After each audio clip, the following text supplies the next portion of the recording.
31/10/2016. இன்றைய முரளியின் தலைப்பு இனிமையான குழந்தைகளே, தாய் தந்தையை பின்பற்றி சிம்மாசனத்தில் அமரக்கூடியவர் ஆகுங்கள். பாபா நேற்று முரளியில் சொன்னார்ல, சிம்மாசனத்தில் உட்காரணும் அப்படின்னா என்ன பண்ணணும்? லக்ஷ்மி நாராயணன் உட்காந்து சிம்மாசனத்தில் நீங்களும் உட்காரணும். என்ன பண்ணணும்? அவங்க பண்ணதை நீங்களும் பண்ணணும். அப்படியே பண்ணீங்கன்னா ஆக முடியும். இதில் எந்த கஷ்டமும் கிடையாது. அப்படியே அவங்க நடந்த பாதையில் அப்படியே கால் மேலே கால் வச்சு போக வேண்டியதான். புதுசாக எதுவுமே யோசிக்காத. எந்த துன்பமும் கிடையாது. தந்தையை மட்டும் நினைங்க, தூய்மையாகணும். அவ்வளோதான். எவ்வளோ ஈஸி இல்லையா? பாபா இதை நினைக்கணும், அதை நினைக்கணும், 108 தடவை இதை சொல்லணும், எந்த கஷ்டமும் கிடையாது. ஒரு புள்ளி அதை மட்டும் நினச்சிட்டு இருங்க, தூய்மையாக இருங்க. தூய்மை ஆகிட்டே இருங்க. யோக அக்னியில் தூய்மை ஆகிட்டே இருங்க. கேள்வி, ஏழை பங்காளன் யாரு? யார் ஏழை பங்காளன்? பாபா. அப்ப ஏழை யாரு? நாம தான் இல்லையா? ஏழை பங்காளன் தன்னுடைய குழந்தைங்களுடைய பாக்கியத்தை உருவாக்குறதுக்காக ஒரு ஆலோசனை கொடுக்கிறார். என்ன அந்த ஆலோசனை? பாபா சொல்றாரு, குழந்தைங்களே, உங்க பொருள் எதுவுமே சிவபாபாவுக்கு தேவையில்லை. நீங்களே சாப்பிடுங்க, நீங்களே குடிங்க, நீங்களே படிங்க, புத்துணர்வு அடைஞ்சு போங்க. எனக்காக நீங்க எதுவுமே பண்ண தேவை. ஆனா பாபாவுக்கு எதுவும் தேவையில்லை. ஆனாலும் நீங்க பாபாவுக்கு ஒரு பிடி அவளுக்கு கொடுத்தா கூட அதுக்கு மகிமை இருக்குது. இந்த வாணி எடுத்துட்டு போய் சொல்லியிருந்தா இன்னும் நல்லா சொல்லி பேசியிருக்கலாம்ல. அதை தான் சொல்ற, சுவாகா பண்றதுதான் சொல்றாரு. அப்ப 21 பிறவிக்கு நீங்க பணக்காரர் ஆகணும்னா ஏழையுடைய ஒரு பைசா கூட பணக்காரருடைய 100 ரூபாய்க்கு சமம். அதனால அப்ப பாருங்க, ஏழை குழந்தையுடைய ஒரு பைசா கூட பணக்காரன் போடுற 100 ரூபாய்க்கு சமம். இப்ப ஒரு பைசாவுக்கு மதிப்பு இல்லை. ஸோ 1 ரூபா அவங்க கொடுக்கிற 10,000 ரூபாய்க்கு சமம் இல்லையா? இங்க ஒரு பைசாவுக்கு கூட 2 ஜீரோ போட்டால் தான் அது 1 ரூபா.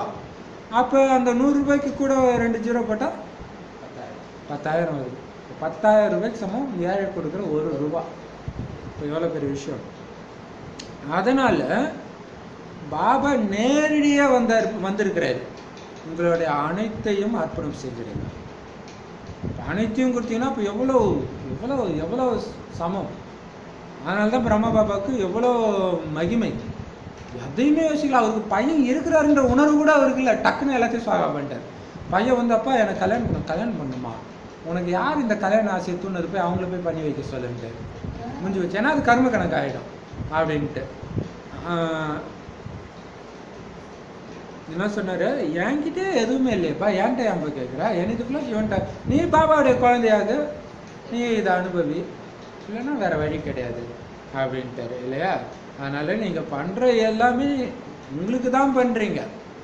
ஒரு பிடி அவலை கொடுத்து எவ்வளவோ கோடானு கோடி தங்க மாளிகைகளை வெல்றீங்க அப்படின்னா அது எவ்வளோ பெரிய வியாபாரம் இல்லையா? அதனால எல்லாத்தையும் அர்ப்பணம் செஞ்சிடுங்க, யோசிக்காதுங்க. அப்புறம் செய்யலாம்னா கடைசியில் டக்குன்னு முடிஞ்சிடும் எல்லாமே.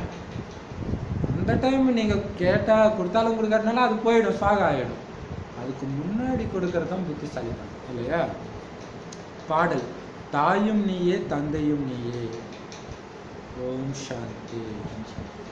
பாட்டோடைய பொருளை புரிஞ்சுக்கிட்டீங்களா? தாயும் நீயே தந்தையும் நீன்றது அவங்க கூப்பிடுறாங்க, தாயும் தந்தையும் நீயே. ஆனா எந்த விதத்துல அவர் அம்மாவாகவும் அப்பாவாகவும் இருக்கிறாரு தெரியாது. சும்மா அப்பான்றாங்க. அப்பானா சொத்து கொடுப்பாரு, அது தெரியல இல்லையா? அவர் நம்முடைய தந்தைன்னு புரிஞ்சுக்கிறீங்க. உண்மையிலே அவர் உங்களுடைய தந்தை மட்டும் கிடையாது. அப்படின்னா என்ன அர்த்தம்? எல்லாருக்குமே தந்தை தான். ஏதோ பாபா பிரம்மகுமாரிகளுக்கு மட்டும் அவர் அப்பா கிடையாது, உலகத்துல உள்ள எல்லாருக்கும் அப்பா. இது புரிஞ்சிக்க வேண்டிய விஷயம். எத்தனை ஆத்மாக்கள் இருக்கிறாங்களோ அத்தனை ஆத்மாக்களுக்கும் தந்தை நிச்சயம் அந்த ஒரு பரமாத்மா தான். அப்பா அப்பா சொல்றதுனால சொத்து நிச்சயம் நினைவுக்கு வந்துடுது இல்லையா? அப்பானாலே சொத்து தான். இப்ப கலியுகத்துல அப்பா சொத்து கொடுக்கலன்னா நீ எதுக்கு பெத்தன்னு கேட்குற மாதிரி உலகம் இருக்குது இல்லையா? அப்ப அப்பாவை நினைச்சா பாவங்கள் அழியும், அவருடைய சொத்துக்கு வாரிசாயிடுவீங்க. ஏன்னா இப்ப உங்களுடைய ஆத்மா அழுக்கா இருக்குது. அழுக்கான ஆத்மாவுக்கு அப்பாவுடைய சொத்து கிடைக்காது. நினைச்சு தூய்மையாகுங்க, சொத்துக்கு அதிபதி ஆகுங்க. இப்ப ஆத்மாவை தூய்மையா மாத்தணும்னு பாபா சொல்றாரு. அனைவருக்கும் தந்தை அப்படின்னா குழந்தைங்க கண்டிப்பா நிர்விகாரியா தான் இருக்கணும். ஏன்னா அந்த மாதிரி தந்தை இப்ப அவருடைய குழந்தையா இருக்கிறீங்க. பரிசுத்தம்னா அவரு தான் இல்லையா? இவரை விட தூய்மையானவர் உலகத்துல யாருமே கிடையாது. ஸோ அவருடைய குழந்தையானீங்கன்னா நீங்க அப்படி இருந்தா மட்டும்தான் அவருடைய குழந்தை. ஏதோ ஒரு நேரத்துல எல்லாருமே நிர்விகாரிகளாக தான் இருந்தாங்க இந்த பூமியில. லக்ஷ்மி நாராயணனுடைய ராஜ்யம் இந்த பூமியில இருந்த பொழுதுதான் அப்படி நிர்விகாரியா இருந்தாங்கன்னு பாபாவே சொல்றாரு.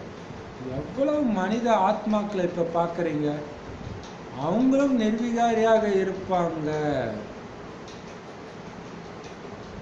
ஏன்னா உடல் எல்லாமே அழிஞ்சு போயிடும். ஆத்மாக்கள் நிராகார உலகத்துல இருக்குது. அப்ப அங்க நிர்விகாரியா தான் இருக்கிறாங்க. தேவதைகள் மட்டும் இல்ல, எல்லா ஆத்மாவுமே ஒரு காலத்துல நிர்விகாரியா தான் இருக்குது பரந்தாமத்துல. அங்க விகாரத்துடைய பேர் அடையாளமே இருக்காது. ஏன்னா உடலே கிடையாது. அங்க இருந்துதான் எல்லா ஆத்மாக்களும் இந்த உலகத்துல நடிப்பை நடிக்கிறதுக்காக வருது. அதனாலதான் எல்லா ஆத்மாவுக்குமே தூய்மை பிடிக்குது. எல்லா மதத்தை சார்ந்தவங்களுமே அந்த தூய்மைக்கு ஒரு மரியாதை இருக்கு. தூய்மையை இழந்த ஒரு மத தலைவர்னா எல்லாருக்கும் கோபம் வருது இல்ல? அப்ப முதலில் பாரதவாசிகள் தான் அங்கிருந்து இங்க நடிக்க வராங்க. பாரதத்துல தான் முதல்ல இந்த லக்ஷ்மி நாராயணனுடைய ராஜ்யம் இருக்குது. அப்ப மற்ற தர்மத்தினர் எல்லாரும் எங்க இருக்கிறாங்க? மேலேயே இருக்கிறாங்க இல்ல? லக்ஷ்மி நாராயணன் இங்கே ஆளும்பொழுது அவங்க நிராகார உலகத்துல இருக்கிறாங்க. இந்த சமயம் எல்லோருமே சாக்கார உலகத்துல வந்துட்டாங்க. இப்ப பாபா குழந்தைகளாகிய உங்களைத்தான் நிர்விகாரி தேவி தேவதைகளாக மாத்துறதுக்காக இப்பவே உங்களை நிர்விகாரியா மாத்துறாரு. ஏன் இப்ப தூய்மையா இருக்க சொல்றாரு? தூய்மையான உலகத்தின் அதிபதி ஆகணும்னா இப்பவே அந்த பயிற்சியை நீங்க பண்ணணும். கோயிலுக்குள்ள போனா கோயிலுக்குள்ள போறதுக்கு முன்னாடியே காலை கழுவிட்டு போறாங்கல்ல, அது தூய்மையான இடம். அதுக்கு இங்கே கழுவினாதான் உள்ளே போக முடியும். அதே மாதிரிதான் ஆத்மாவை இங்கே கழுவினாதான் அங்க போக முடியும். நீங்க தேவி தேவதையாக மாறிடும் பொழுது உங்களுக்கு நிச்சயமாக புது உலகம் வேணும்ல. நீங்க தூய்மை ஆயிட்டீங்க, தேவதை ஆயிட்டீங்கன்னா தேவதை இந்த பூமியில இருக்கும். தேவதை காலு மண்ணுல படாதுன்றாங்கல்ல. அப்ப அது என்ன மண்ணு? கலியுக மண்ணு. தேக உணர்வு உள்ள இந்த கலியுகத்துல அவங்க இருக்க மாட்டாங்க. அப்ப பழைய உலகம் முடிஞ்சுதான் போகணும். சாஸ்திரங்கள்ல மகாபாரத போரை கூட காட்டி இருக்கிறாங்க இல்லையா? அந்த போர்ல கடைசியில யார் மீறுறாங்க? யார் மீதி இருக்கிறாங்க? பஞ்ச பாண்டவர்கள் மட்டும்தான் இருக்கிறாங்க. அவங்களும் மலையில போய் கரைஞ்சிட்டதா காட்டிடுறாங்க. யாருமே தப்பிக்கல. சரி, இவ்வளவு ஆத்மாக்களும் எங்க போயிட்டாங்க? ஸ்ரீகிருஷ்ணர் சொல்றாரு ஆத்மா அழிவதில்லைன்னு அர்ஜுனனுக்கு சொல்றாரு. இப்ப எங்க போயிட்டாங்க? சூப்பரான கேள்வி. எங்க போயிட்டாங்க?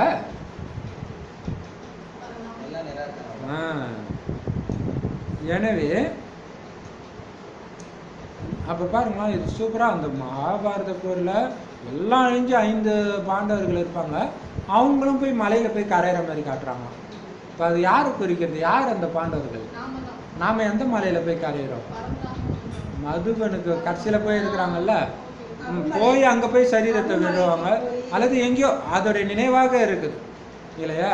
இப்ப நம்மளுடைய அனுமதியோட ஆத்மா பிரியுது. அதை அங்க அப்படி காட்டி இருக்கிறாங்க. அப்ப பாபா சொல்றாரு, சரி ஆனா எங்க போச்சு? அதுதான் அழியாத ஆத்மா வச்சு எங்க போச்சு? அதனாலதான் நிராகாரி நிர்விகார உலகத்துக்கு போயிட்டாங்கன்னு சொல்லுவாங்க. ஸோ சரீரத்தை இங்கே விட்டுட்டு சரீரம் இல்லாத ஒரு உலகத்துக்கு, தூய்மையான உலகத்துக்கு போயிட்டாங்க. பாபா விகார உலகத்துல இருந்து நிராகாரி நிர்விகாரி உலகத்துக்கு அழைச்சிட்டு போறாரு நம்மள. பாபா கிட்ட இருந்து நிச்சயமா நமக்கு சொத்து கிடைக்கணும்னு தெரிஞ்சிருக்கிறீங்க. இப்ப பயங்கர துக்கம் ஆயிடுச்சுன்னு தெரியுது. இந்த சமயம் நமக்கு சுகமும் வேணும், சாந்தியும் வேணும். பகவான் கிட்ட எல்லாருமே இந்த ரெண்டு தானே கேட்குறாங்க, சுகம் கொடுங்க, அமைதி கொடுங்கன்னு. ஒவ்வொரு மனுஷனும் சொத்துக்காக முயற்சி செஞ்சுக்கிட்டு தான் இருக்கிறான். உங்களுக்கு எல்லையற்ற தந்தை நிறைய செல்வம் கொடுக்கிறாரு. நீங்க சத்தியுகத்துல எவ்வளவு பணக்காரரா இருந்தீங்க. வைடூரியங்களுடைய மாளிகை இருந்துச்சு. நாம எல்லையற்ற தந்தை கிட்ட இருந்து எல்லையற்ற சொர்க்கத்தின் ஆஸ்தி அடைய வந்திருக்கிறோம் அப்படின்னு இப்ப நாம தெரிஞ்சிருக்கிறோம். உலகத்துல எல்லாமே சொத்து சேர்க்க தானே அலையிறாங்க. இப்ப கூட பிரதர் ஃப்ரெண்டை காட்டினார்ல, பணம் பணம் பணம்னு அலையிறாருன்னு. எல்லாருமே தான் கஷ்டப்படுறாங்க. ஆனா நீங்க ஒன்றும் கஷ்டமே படல, ஜாலியா. நமக்கு ஜாலி தான். இது கஷ்டமா வருது பொக்கிஷம். ஒரு நோட்டீஸ் அங்க கோடி ரூபாய் உருவாகிட்டு இருக்குது. அவங்க கசக்கி போடுறது நமக்கு பெருசு கிடையாது. பிரதர் சொல்ற மாதிரி லாட்டரி சீட்டை கொடுக்குறோம், அவங்க கீச்சு போட்டா நமக்கு சிரிக்க தான் செய்யணும். நமக்கு அது ஒன்றும் பிரச்சனை இல்லை, கொடுக்க வேண்டியது நம்ம கடமை இல்லையா? அப்ப எல்லாருமே அதுக்கு தான் அலையிறாங்க, சொத்துக்காக. ஆனா உங்களுக்கு எல்லையற்ற சொத்தை பாபா கொடுத்தாரு, அதை இப்ப நீங்க சம்பாதிச்சுட்டு இருக்கிறீங்க. வைடூரியங்கள்னால ஆன மாளிகை இருந்துச்சு. எல்லையற்ற தந்தை கிட்ட இருந்து எல்லையற்ற சொர்க்கத்தின் ஆஸ்தி அடைய வந்திருக்கிறோம். ஆனாலும் ஏன் எல்லாரும் வாங்க மாட்டாங்க நோட்டீஸை வாங்கினாலும் ஏன் பாபா குழந்தை ஆக மாட்டாங்க? ஏன்னா முழு உலகமும் சொர்க்கத்துக்கு வராது. வந்துட்டா அது சொர்க்கமா இருக்காது. அப்ப அங்கேயும் இட பற்றாக்குறை ஆயிடும். அதனால எல்லாமே கரெக்டா தான் நடக்குது. யாரோ ஒருத்தவங்க சொன்னாங்கப்பா, யாரோ ஒரு சிஸ்டர் சொன்னாங்க, என்னன்னா பாபா விட்டு போனா எனக்கு குஷியா இருக்கும். யார் சொன்னாங்கன்னு தெரியல. ஏன் குஷியா இருக்கும்னா, நான் மட்டும் இருப்பேன் கடைசி வரைக்கும் அப்படின்னு குஷியா இருக்கேன். ஏன்னா காம்படிஷன் போகுது இல்ல. யாரு சொன்னாங்கன்னு தெரியல. நம்ம இந்த ஊர் சிஸ்டரா இல்ல வேற யாரோன்னு தெரியல. சரி, எனக்கு ஆச்சரியமா இருக்கு. யாருக்கு அப்படி சொன்னாங்க? இல்லப்பா, நம்ம சிஸ்டர் சேவைக்கு வராங்க. ஆனா அவங்களும் என்னன்னு தெரியல. சரி, அப்ப பாப்பா சொல்றாரு, முழு உலகமும் வராது, அதனால நீங்க ஃபீல் பண்ணாதீங்க. பாபா பாரதத்துல தான் வராரு. பாரதவாசிகள் தான் இப்ப நரகவாசிகளா இருக்கிறாங்க. இவங்களைத்தான் சொர்க்கவாசியா பாபா மாத்துறாரு. பக்தியில துக்கத்தின் காரணமா தான் பல பிறவிகளா அவரை நினைச்சிங்க. ஓ பரமபிதா, பரமாத்மா, நன்மை செய்யக்கூடியவரே, துக்கத்தை நீக்குபவரே, சுகத்தை கொடுப்பவரே, அப்படியெல்லாம் அவரை நினைச்சிங்கன்னா நிச்சயம் அவர் வருவார் தானே. அப்படியெல்லாம் நினைச்சும் அவர் வரலன்னா அவர் கண்ணில் தானே அர்த்தம். அவர் வருவார் தானே. சும்மாலாம் யாரும் நினைக்க மாட்டாங்க. எப்படி இல்ல, ஏதோ ஒன்று நடக்குது அதனால தான் நினைக்கிறாங்க. பகவான் தந்தை இப்ப பாருங்க, அந்த ஐயரே அழகா சொன்னாரு, நீங்க எதுவும் கோயிலுக்கு பண்ண தேவையில்ல, மகாலட்சுமி உங்களுக்கு கொடுத்த பிறகு பண்ணா போதும்ன்ற. இப்ப கண்டிப்பா அது கொடுக்குறாங்க, அதனால தான் பண்றாங்க, வருஷம் வருஷம் வராங்க. அப்ப அதே மாதிரி இறைவன் நினைக்கிறாங்கன்னா கண்டிப்பா வருவாரு, சும்மாலாம் நினைக்கிறது கிடையாது யாரும். பகவான் தந்தை பக்தர்களுக்கு பலனை கொடுப்பாருன்னு நினைக்கிறாங்க. அப்ப அவர் எல்லோருக்கும் தானே கொடுப்பாரு. ஏன்னா எல்லாருக்கும் தானே அப்பா, பிரம்மகுமாரிகளுக்கு மட்டுமா கொடுப்பாரு? ஆனா பாபா சொல்றாரு, ஃபுல் சொத்து இருக்குது, அதுக்கு என்ன பண்ணணும் பாபா, நான் பண்றேன் அப்படின்னு வந்தவங்க பிரம்மகுமாரி, அதனால ஃபுல் சொத்தை கொடுக்குறாரு. மற்றவங்க அது இல்லை, அதனால அமைதியை தேடினாங்க, அமைதியை கொடுக்குறாரு, முக்தி. நாம சுகதாமத்துக்கு போறோம், மற்றவங்க எல்லாம் சாந்தி தாமத்துக்கு போறாங்கன்னு உங்களுக்கு தெரியும். சுகதாமத்துல இருக்கும் பொழுது, அதாவது சத்தியுகத்துல இருக்கும் பொழுது முழு உலகத்திலும் சுகமும் சாந்தியும் தான் இருக்கும். பாபாவுக்கு குழந்தைங்க மேல அன்பு இருக்குது இல்ல, அவர் நரகத்தையா கொடுத்துட்டு போவாரு, ஏனா தானா கொடுத்துட்டு போவாரு. ஃபர்ஸ்ட் கிளாஸான உலகம். ஒரு சின்ன கொசு இருக்காது, மூட்டைப்பூச்சி இருக்காது, வெயில் இருக்காது, புயல் இருக்காது, அவ்வளோ அன்பு. அதே மாதிரி குழந்தைங்களுக்கும் அப்பா அம்மா மேல அன்பு இருக்குது. அதனாலதான் தாயும் நீய தந்தை நீயன்னு பாடுறாங்க. உடலுக்கு தாய் தந்தை இருந்தாலும் தாயும் நீயே தந்தையும் நீயே, உன்னுடைய கருணையினாலதான் சுகம் கிடைக்கும்னு பக்தர்கள் பாடுறாங்களே, அப்ப அது அன்பு தானே இல்லையா? லௌகீக தாய் தந்தையை பார்த்து இப்படி பாட மாட்டாங்க. அப்ப பாருங்களா, ஒருத்தருக்கு இந்த உடலுடைய அப்பா அம்மா மேல நல்ல அன்பு இருக்கும், மரியாதை இருக்கும், ஆனா ஏழ்மையா இருப்பாங்க. அப்பயும் அன்பு வச்சிருப்பாங்க, நல்லா தான் கவனிச்சுக்குவாங்க, கோயிலுக்கு போவாங்க, இருந்தாலும் கடன் தொல்லை இது மாதிரி தீராத ஒரு இது வரும்போது திட்டுவாங்க கடவுளை. உனக்கு கண் இருக்குதா, நான் எவ்வளவு பண்றேன், நீ ஏதாவது எனக்கு பண்றியா? அப்ப ஏன் இந்த அப்பா அம்மாவை திட்டாம இருக்கிறாங்க? இந்த அப்பா அம்மா திட்ட வேண்டியது தானே? ஏன் ஏழை குடும்பத்துல என்ன பெத்தன்னு திட்ட வேண்டியது தானே? இவங்களை திட்ட மாட்டாங்க.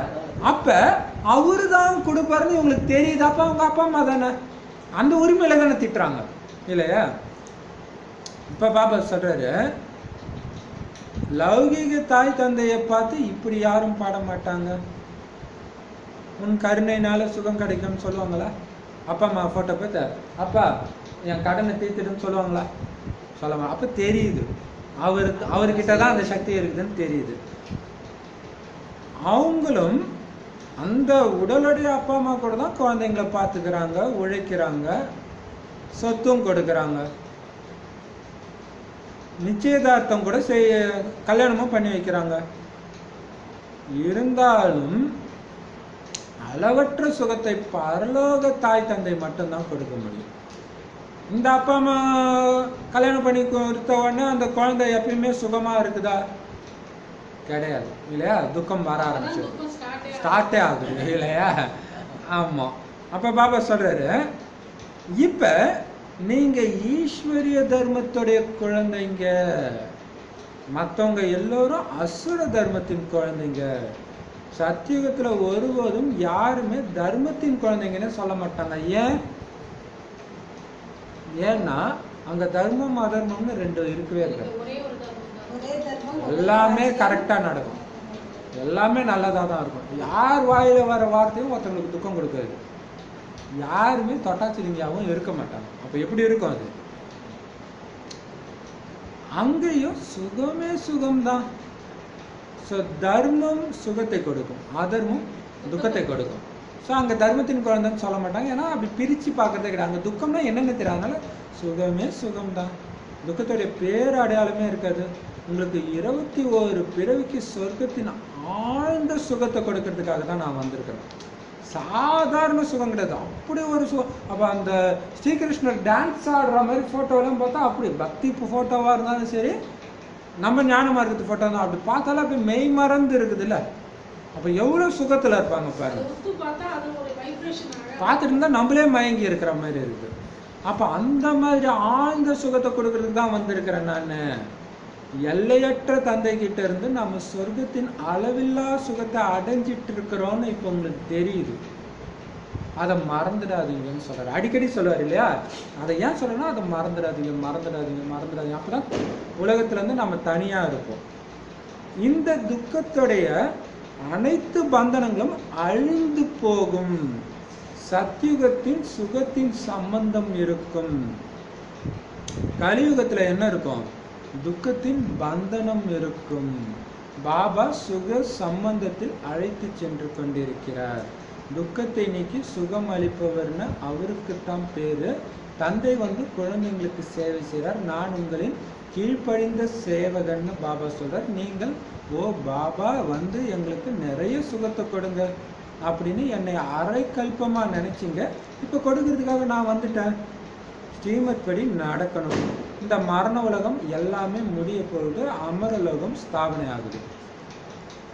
அமரபுரிக்கு போறதுக்காக அமர்நாத் பாபா கிட்ட இருந்து நீங்க அமர கதையை கேட்டு கொண்டிருக்கிறீங்க. அங்க யாருமே இறக்கிறது கிடையாது. ஒருபோதும் இவங்க இறந்துட்டாங்கன்னு அவங்க வாயிலிருந்து வரவே வராது. நான் இந்த இத்து போன உடலை விட்டுட்டு புதுசை எடுக்கிறேன்னு ஆத்மா சொல்லுது. அது சரிதானே?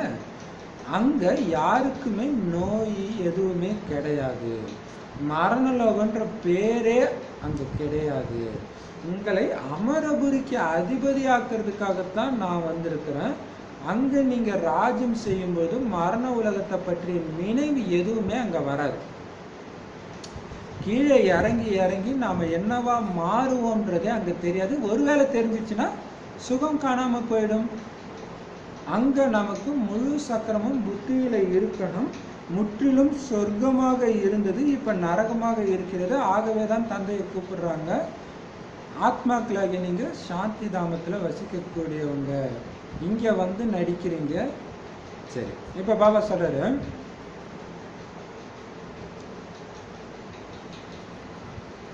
துக்கத்துடைய பந்தனங்கள் அழிஞ்சு போகும்,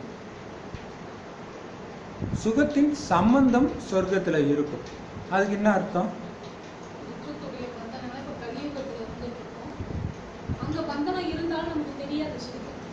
இப்ப கணவன் அல்லது அப்பா அல்லது குழந்தை இவங்களுக்கு ஏதோ ஒண்ணு ஆயிடுச்சுன்னா என்ன பண்றோம்? துடிக்கிறோம். அது பந்தனம். அங்கேயும் அம்மா இருப்பாங்க, அங்கேயும் மனைவி இருப்பாங்க, அங்கேயும் குழந்தை இருப்பாங்க. அதனாலதான் அது சம்பந்தம். அதனாலதான் அது சம்பந்தம். இப்ப பாத்தீங்கன்னா பாபா சேவை பண்ணும்போது, மாதாஜி நீங்க இந்த இடத்துல நீங்க நோட்டீஸ் கொடுங்க, நீங்க இங்க நோட்டீஸ் கொடுங்க, நீங்க இங்க நோட்டீஸ் கொடுக்குறோம். இது வந்து சொர்க்கத்தை ஸ்தாபனை பண்றோம், சகோதர சம்பந்தம் இருக்குது. ஆனா எனக்கு ஏதோ ஒன்று ஆச்சுன்னா நீங்க ஒன்றும் துடிக்க மாட்டீங்க இல்லையா? அப்ப இது ஆத்மீக சம்பந்தம், அந்த சகோதர சம்பந்தம் இருக்குது. அதே மாதிரி நம்ம அப்பாவும் துடிக்க மாட்டார், நமக்கு என்ன ஆனாலும் நாடகப்படி எல்லாம் நடக்குதுன்னு ஜாலியா இருக்கு. அப்ப மதுபனிலே வாழறவங்க எவ்வளவு கொடுத்து வச்சவங்க, அந்த சம்பந்தம் இருக்கும். அவங்களுக்கு யாருக்கும் துடிப்புலாம் வராது. ஆனா அதையும் மீறி அவங்க மாட்டிக்கிட்டாங்கன்னா அதுக்கு பாபா எதுவும் பண்ண முடியாது. ஏன்னா அதான் தங்க சங்கிலின்ற, அவங்கள அறியாம பற்றுலாம் வந்துருச்சுன்னா அதுக்கு எதுவும் பண்ண முடியாது. அதுதான் சம்பந்தம். அப்ப அதுக்கு தான் எடுத்துட்டு வர சொல்றாரு, அப்பா அம்மா கணவன் மனைவி எல்லாம் இறந்துட்டதாவே நினைச்சிடுங்க. அப்ப அவங்க இருக்கிறாங்க, அவங்க மூலமா ஜென்மம் வந்திருக்கு. அந்த சம்பந்தம் பந்தனம் கிடையாது. அவங்களுக்கும் உடம்பு கிடையாது, உங்களுக்கும் உடம்பு கிடையாது. அப்படி புரிஞ்சுக்கோங்கன்ற. ஸோ அப்படி ஏன் புரிஞ்சுக்கணும்னா அந்த யுகம் வரப்போகுது, அப்படி புரிஞ்சிக்கிற யுகம். அப்படி புரிஞ்சுக்கிட்டா மட்டும்தான் சுகம் இருக்கு. புரிஞ்சிக்கல, எனக்கு அம்மானா ரொம்ப பிடிக்கும்னா அழுவுன்ட்டு விட்டுட்டு போயிடுது. கடைசியில் நாம தான் அழ போகிறோம். அதுக்கு தான் சொல்றாரு, அழிவற்ற நான் உனக்கு எல்லாமாவும் இருக்கும்போது அழியக்கூடிய நபரை ஏன் பிடிக்கிறீங்க? கண்டிப்பாக அது துக்கத்தை கொடுத்தே தரும். ஒன்று உயிரோடு இருக்கும்போதே துக்கத்தை கொடுக்கும், அல்லது இறக்கும்போது பிரியும் போது, அல்லது ஏதோ அவங்களுக்கு ஏதாவது ஒன்று ஆனால் துக்கம் வரும். இப்போ கலியுகத்தில் எல்லாமே துக்கத்தை கொடுக்குற பந்தனம் தான். பாபா தான் சுகத்தை கொடுக்கக்கூடிய சம்பந்தத்தில் அழிச்சிட்டு போறாரு. அப்போ அது எப்படி பாபா திடீர்னு அப்படி அவங்கள அப்படி வைக்கணும்? அது எப்படி என்னால் முடியலையா? என்னையே அப்பாவா நானே அப்போ துடிப்புமா? என்னையே அம்மாவா நானே அப்போ துடிப்புமா? என்னையே கணவனா நானே அப்போ துடிப்புமா? என்னையே குழந்தையா நானே துடிப்புமா? அப்போ எல்லா சம்பந்தத்தையும் என்கிட்ட வச்சு கற்றுக்கோ. அதை அப்போ நான் அங்கே கொடுப்பேன், அங்கே அந்த சமஸ்காரம் வந்துடும். அதுக்கு தான் சர்வ சம்பந்தத்தை அங்கே வைக்க சொல்கிறார். எவ்வளோ பெரிய ரகசியம் இல்லையா? அப்போ உண்மையிலே அவரை கணவனா நீங்கள் நினைக்கும் பொழுது தான் அங்கே பக்காவாக அது வரும். இப்போ அனைத்து சம்பந்தம் வைக்கிற ரகசியம் பாருங்க. அப்போ டைம் போட்டுக்கோங்க, 2 மணி நேரம் அவரை கணவனாகவே நினைங்க. 2 மணி நேரம் அல்லது ஒரு பாதி நாள் அப்படியே கணவன், பாதி நாள் அப்பா. அப்போ தான் அது பக்கா பார்க்கும். திடீர்னுலாம் அது வராது இல்லையா?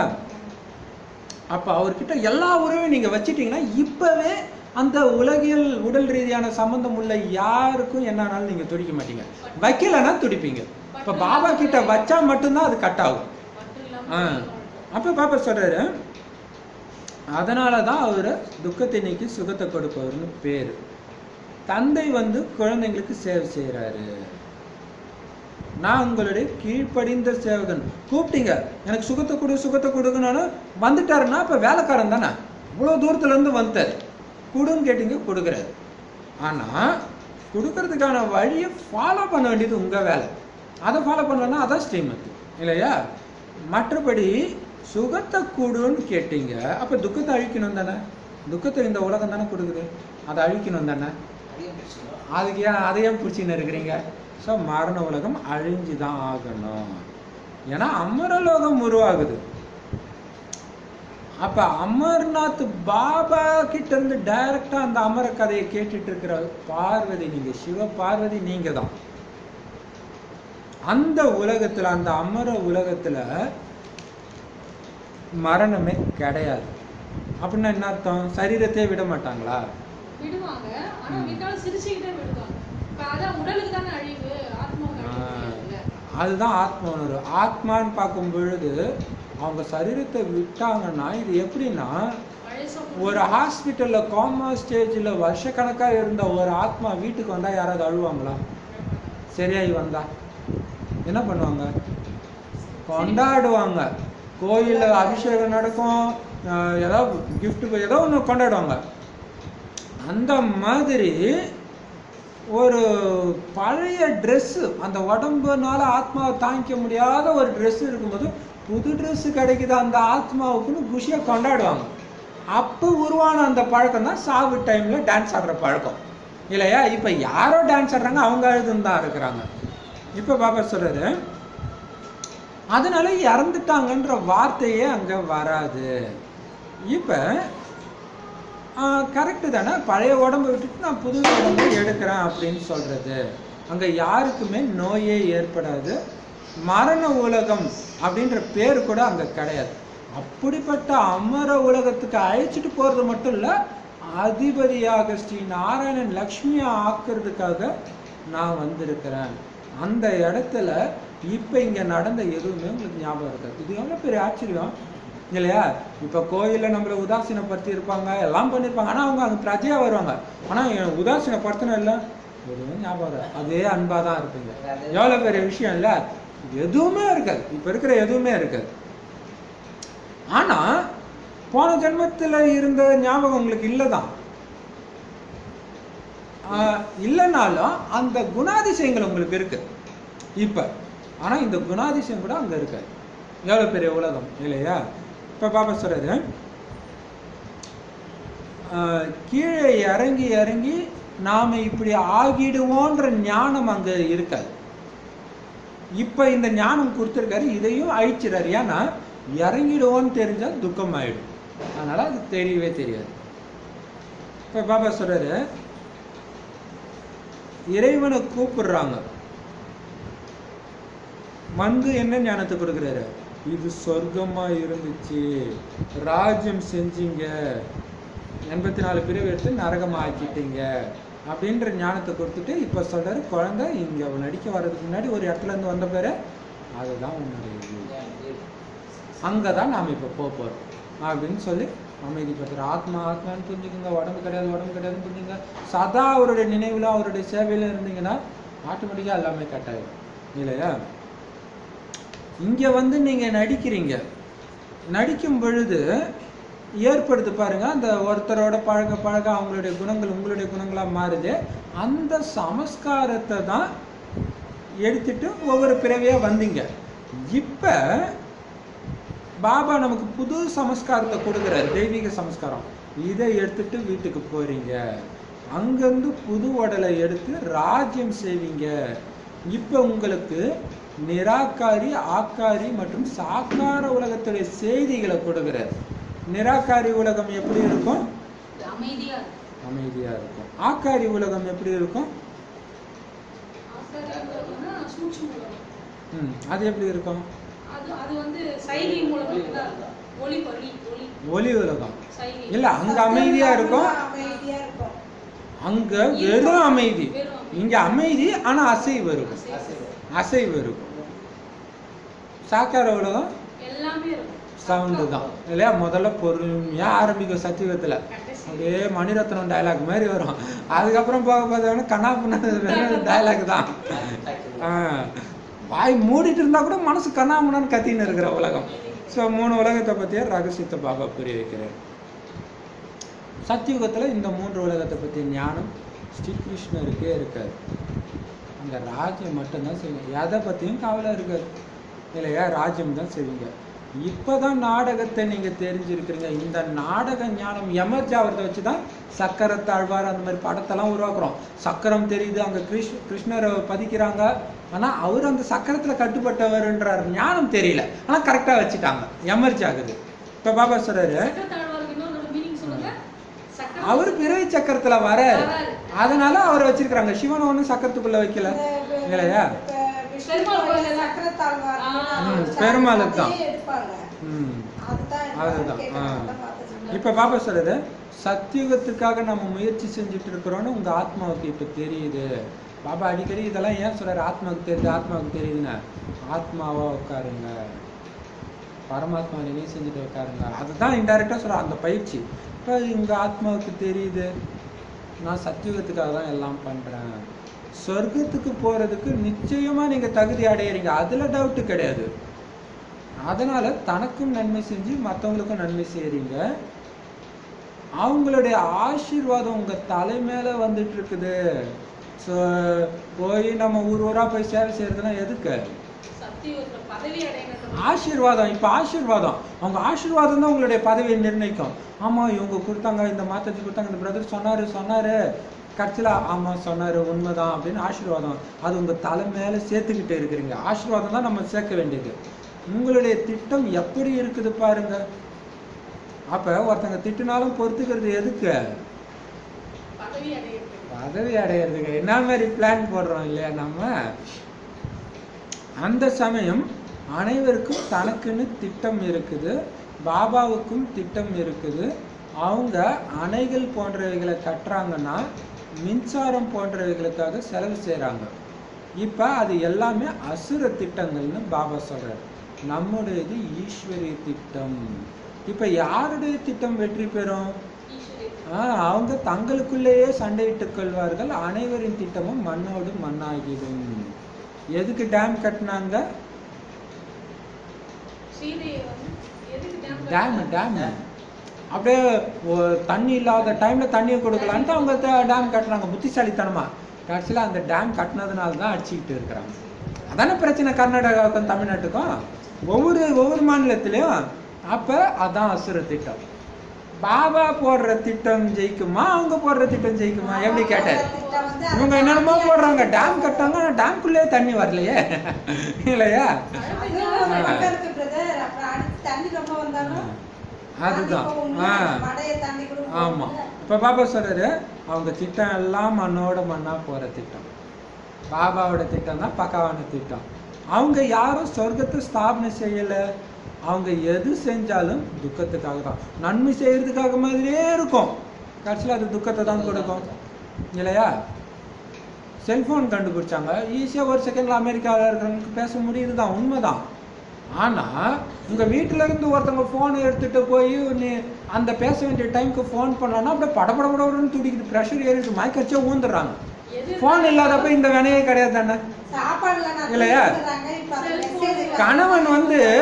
கணவன் வந்து கடல் தாண்டி போவார், அவர் பல வருஷம் கழிச்சு வருவார். ஆனால் இந்த பொண்ணு நிம்மதியாக இருக்கும். ஆனால் இப்போ ஆஃபீஸுக்கு தான் போயிருப்பார், ஃபோன் வரலன்னா இதுக்கு ஹார்ட் அட்டாக் வந்துடுது. அப்போ பாருங்க எப்படி பண்ணுற. அது இல்லாமல் செல்லில் நிறைய பிரச்சனை வேற வருது.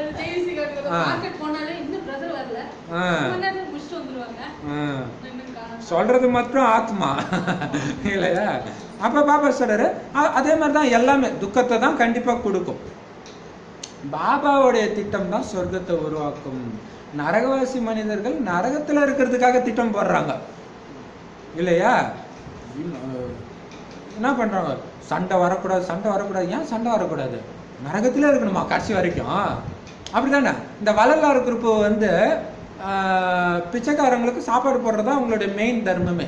பிச்சைக்காரங்களுக்கு ஏன் சாப்பாடு போட்டுட்டே இருக்கிறாங்க? கடைசி வரையும் பிச்சைக்காரனாவே இருக்கணுன்றதுக்காக இல்லையா? அதானே பண்ணிட்டு இருக்கிறாங்க. அதான் பாபா சொல்றாரு, இந்த நரகத்தை பாதுகாக்கிறதும் ஒண்ணுதான், அதுவும் ஒண்ணுதான். ஆனா நாம போய் ஞானத்தை கொடுத்தா, முதல்ல சாப்பாடு போடுறவங்களா இதை போடுவாங்களான்னு நம்ம கிட்ட புத்திசாலித்தனம் பேசுவாங்க. சாப்பாடு போட்டா அவன் பணக்காரன் ஆயிடுறாங்க, ஆனா இதை கொடுத்தா 21 பிறகு பணக்காரன் ஆகுறான். அப்ப இறைவனுடைய திட்டம் எப்படி இருக்கு, மனுஷனுடைய திட்டம் எப்படி இருக்கு?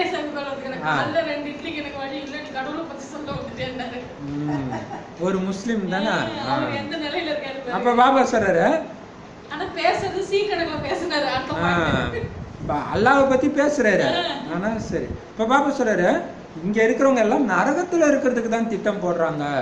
பாபாவுடைய திட்டம் சொர்க்கத்தை உருவாக்குறதுக்காக போய் கொண்டிருக்கிறது. உங்களுக்கு எவ்வளவு குஷி ஏற்படணும்.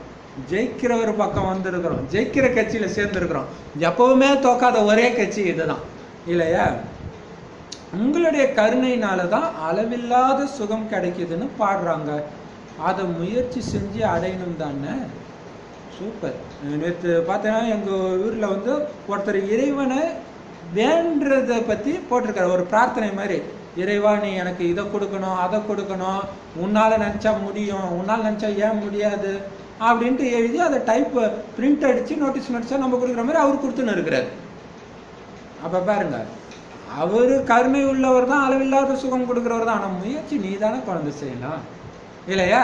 வழியை தான் அவர் காட்டுறார். சும்மா கிடைச்சிடுமா? எதை வேணுமோ அதை அடையுங்க, ஆனால் அதுக்கான விதி செய்யுங்க. செய்பவர்கள் அடைவார்கள் இல்லையா? வேணும்னா பாபா சொல்ற தினம் தினம் சேவை பண்ணுங்கன்ட்டு, ஆனால் சேவையே பண்ணல. பார்த்தீங்கன்னா எல்லாம் ஒரு பிரதர் பார்த்தீங்கன்னா அமைதியாக உட்காந்துட்டு தமிழ்நாட்டில் இருக்கிற 3 முக்கியமான சிட்டியில், ஒரு சிட்டியில் மைய பகுதியில் எங்கே பார்த்தாலும் 100கணக்கான பேனர் வச்சுட்டார். அந்த ஃப்ளெக்ஸ் பிளாஸ்டிக்லேயே பண்ணுறது அமைதியாக அவர் பண்ணிட்டார். டக்குன்னு டிசைன் பண்ணி போட்டு கொடுத்த அடுத்த செகண்டாக அவர் பண்ணிட்டார். ஆனால் ஒரு சிலர்கிட்ட சொன்னால் என்ன பண்ணுறாங்க, அதெல்லாம் ஒத்து வராதுப்பா நம்ம ஊருக்கு. இன்னும் ஒரு சிலர் ஐயோ எங்கள் வீட்டில் விட மாட்டோம். இன்னும் ஒரு சிலர் ஐயோ அது நாங்கள் பர்மிஷன் இருந்தால் தான் பண்ணுவோம். அப்படியே இருக்க வேண்டியதான். யாரோ ஒருத்தவங்க பண்ணிட்டு போயிட்டே இருப்பாங்க. செய்பவர்கள் அடைவார்கள். நீங்கள் முன்னாடி பண்ணீங்கன்னா நீங்கள் அர்ஜுனன். பாபா நமக்கு தான் சொல்லிட்டு இருக்காரு. ஆனால் நம்ம என்ன நினச்சோம், யாருக்கோ சொல்கிறாங்க போல இருக்கா, அவங்க சொன்னாதான் நமக்கு சொல்கிறதுன்னு நினச்சிக்கிறது இல்லையா? இப்போ பாபா சொல்கிறார், முயற்சி நீங்கள் தான் செய்யணும், செஞ்சு தான் அடையணும், வேறு வழி கிடையாது. எதை வேணும்னாலும் உங்களால் அடைய முடியும் முயற்சியை பொறுத்து. வேணும்னா நீங்கள் உலகத்துக்கே ராஜா ராணியாக கூட ஆக முடியும். அதே மாதிரி விருப்பப்பட்டீங்கன்னா வேலைக்காரனாகவும் ஆக முடியும். எது வசதி? எது வசதி? சூப்பர் இல்லையா? பாபா சொல்றத ஃபாலோ பண்ணீங்கன்னா ராஜாவாவீங்க. பாபா சொல்றத ஃபாலோ பண்ணாதவங்க சொல்றத ஃபாலோ பண்ணீங்கன்னா, ஏன்னா அவரே பிரஜையா தான் இருப்பாரு. அவர் என்ன பண்ணார், அதெல்லாம் வேணாம் வாங்க நம்ம யோகா பண்ணலாம், மனசாலே சக்தி கொடுக்கலாம். மனசாலே சக்தி கொடுத்துட்டே இருந்தா முதல்ல நாமளே பாபா குழந்தை ஆயிருக்க முடியாது. யாரோ ஒருத்தவங்க சொன்னாதானே ஆயிருக்க முடியும். அப்ப யாரு தான் செய்தி சொல்றது? இயலாதவங்களுக்கு மட்டும் அதை சொன்னாரு. மனசால சக்தி கொடுத்துக்கிட்டே இதையும் பண்ணணும் இல்லையா? இப்ப பாபா சொல்றாரு, எவ்வளவு முயற்சி செய்வீங்களோ அதற்கேற்ப ஒண்ணு தூய்மையாகுங்க. என்ன முயற்சி சொல்றாரு? எவ்வளவு முயற்சி செய்வீங்களோ அது எந்த முயற்சி சொல்றேன்னா, ஒண்ணு தூய்மையாகிற முயற்சி, இன்னொன்னு ஒவ்வொருத்தருக்கும் பாபாவுடைய அறிமுகத்தை கொடுத்துக்கிட்டே இருங்கன்னு மட்டும் பாபா சொல்ற. ஸ்ரீமத்துன்றது இந்த 2 மட்டும்தான். ஆனா இந்த 2 தடுக்கிறதுக்காக ஸ்ரீமத்து பேசினா அவங்களுக்கு ஞானமே புரியலன்னு அர்த்தம். அதான் பெரிய விஷயம் இல்லையா? பாபா சொன்னாங்க, எவ்வளவு முயற்சி செய்வீங்களோ அவ்வளவு அடைவீங்க. என்ன முயற்சி? ஒண்ணு தூய்மை ஆகிற முயற்சி, இன்னொன்னு பாபாவுடைய அறிமுகத்தை கொடுத்துக்கிட்டே இருக்குது. ஒரு நாளைக்கு குறைஞ்சது 100. சரி முடியலையா, வாரத்துக்கு 1000 வச்சுக்கோங்க. ஒரு நாள் முடியல, அடுத்த நாள் ஈடு கட்டிடுங்க இல்லையா? அப்ப பாத்தீங்கன்னா இன்னைக்கு காலையில 1000 போயிடுச்சு அந்த ஊர்ல சிவன் கோயில்ல. இங்க ஒரு 300 500 கூட ஆயிருக்கும். அவ்வளவுதான். ஸோ பொக்கிஷத்தை சேர்த்துக்கிட்டே இருங்க. இப்ப பாபா சொல்றாரு, அப்பாவை நினைச்சா சொத்து, இந்த ராஜ்யம் உங்களுடையது அப்படின்ற விஷயத்த சொல்லிக்கிட்டே இருங்க. சொல்லும்போது உங்களுக்கும் நினைவாச்சு, அவங்களுக்கும் அறிமுகம் கொடுத்தாச்சு. பாபாவை நினைக்கிறதுல மட்டும்தான் மாயா ரொம்ப தடையை ஏற்படுத்துது. இதுல பெரிய விஷயம் என்னன்னா, பாபா நினைக்கிறதுல மட்டும் இல்லை, சேவையிலும் ஏற்படுத்தும். அது சேவையை செய்ய விடாது. நினைவு கட்டாயிடுச்சுன்னா சின்ன சின்ன பிரச்சனை எல்லாம் உங்களுக்கு பெருசா தெரியும், அப்புறம் சேவையும் பண்ண மாட்டோம் இல்லையா? ஸோ 2த்தையும் கெடுக்கிறது மாயா, வீண் விஷயங்கள். புத்தி யோகத்தை துண்டிச்சிடுது பாபா கிட்ட இருந்து. எவ்வளவுக்கு எவ்வளவு என்ன நினைக்கிறீங்களோ அவ்வளவுக்கு அவ்வளவு உங்களுடைய பாவங்கள் எரிஞ்சு போகும், மேலும் உயர்ந்த பதவி பெறுவீர்கள்னு பாபா சொல்றாரு. அதனால பாரதத்தின் மிக பழமையான இந்த ராஜயோகம் பிரசித்தமானது. பாபாவை தான் விடுவிக்க கூடியவர்னு சொல்றாங்க. ஆனா எதுல இருந்து விடுவிக்கிறாரு? எவ்வளவு காலத்துக்கு விடுவிக்கிறாரு? 21 பிறவிகளுக்கு உங்களை துக்கத்துடைய பேரடையாளம் தெரியாத அளவுக்கு ராவண ராஜ்யத்துல இருந்து தூக்கிறாரு. அதனால்தான் அவர் மீட்பர்னு கிறிஸ்தவர்கள் சொல்றாங்க. ஆனா அவங்களுக்கு தெரியல எதுல இருந்து நிற்கிறாரு. பாரதவாசிகள் தான் சுகதாமத்துல இருப்பாங்க, மற்ற எல்லாருமே சாந்தி தாமத்துல இருப்பாங்க. நிராகார உலகம் மற்றும் சாக்கார உலகத்தின் திட்டத்தை காண்பித்தால் உடனே புரிஞ்சுக்குவாங்க. மற்ற தர்மத்தை சார்ந்தவங்க சொர்க்கத்துக்கு வர முடியாது. சொர்க்கத்திலோ தேவி தேவதைகள் தான் இருப்பாங்க. இந்த நாடகத்தின் ஞானத்தை பாபாவை தவிர வேற யாருமே புரிய வைக்க முடியாது. பாபாவிடம் இருந்து சொத்து அடையிறதுக்காக குழந்தைங்க வராங்க. இப்ப பாத்தீங்கன்னா குரான் பைபிள்ல பாத்தீங்கன்னா இந்துக்களை பத்தி இருக்கும். இந்தியாவை பற்றி இருக்கும், தெய்வ வழிபாடு பற்றி இருக்கும், இந்து மதத்துடைய வழிமுறை இருக்கும். இன்னும் கேட்டிங்கன்னா பழைய ஏற்பாடுல கடவுளை இந்து வழிமுறைப்படி இருங்கன்னு சொல்கிறது தான் இருக்கும். அந்த மணி அடிக்கிறதுலேருந்து சூடம் காட்டுறதுலேருந்து எல்லாமே இருக்கும், இருக்குது. பின்னாடி அவங்களுடைய முறையை பற்றி இருக்கும். ஆனால் எந்த இந்து மத வேதத்துலையும் கிறிஸ்தவ மதத்தை பற்றியோ முஸ்லீம் மதத்தை பற்றியோ இருக்காது. அப்போ அவங்க எங்கே இருந்தாங்க? எங்கே இருந்தாங்க? மேலே தூங்கிட்டு இருந்தாங்க. அப்போ ஸ்ரீகிருஷ்ணர் அவங்களுக்கு முன்னாடி வாழ்ந்தவங்க. அப்போ புரிய வைங்க. மீண்டும் அதே தான் நடக்குதுன்னா மீண்டும் அவங்க சொர்க்கத்துக்கு வர மாட்டாங்க. உங்களுக்கு எப்படி வசதி? இங்கே வர போறீங்களா அல்லது அங்கே இருக்க போறீங்களா? பிறப்பதற்கு முன்ன என்ன இருந்துச்சு? அதாவது பிறக்கிறதுக்கு 5000 வருஷம் முன்னாடியே நரகம் தான். பட் அந்த அளவுக்கு துக்கம் இருக்காது. அதுக்கு முன்னாடி, அதாவது 500 வருஷம் முன்னாடி, கிறிஸ்துவுக்கு 500 வருஷம் முன்னாடி. யாரு?